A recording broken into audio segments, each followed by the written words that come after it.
Rescue team તાત્કાલિક ધોરણે ઉતારી ચૂકી છે.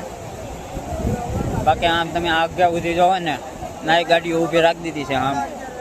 બાકી અહીંયા ઊભી રાખી દીધી છે અત્યારમાં, કારણ કે આ બધા અહીંયા વટી જાય એ માટે એકબીજા હાથ ચોપીને આવે છે, કારણ કે પાણીનો પ્રવાહ એટલો બધો છે એટલે કાંઈ આમાં કાંઈ થાય નહીં. એટલે એકબીજા હારે બધા જોડાઈને આવે. હવે આ ગાડી આવે,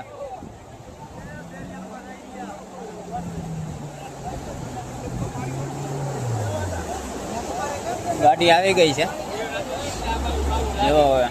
ઓલા બે ભાઈ ગયા છે, પછી આ ગાડી અહીંથી સ્ટાર્ટ થાય અને રેસ્ક્યુ ટીમ આવી ગઈ છે. બધા એકબીજા મદદ કરે એટલે કાંઈ વાંધો ન આવે બહુ. ટુ વ્હીલરમાં ન જાય કે મતલબમાં હજી ફોર વ્હીલનો વીમો રહે આમાં. બાકી જો મોટા મોટા ટ્રક ઓલા બે ભાઈ આગળ સાઈડમાં વહી આવે તો આવું બધું થઈ શકે મોટું.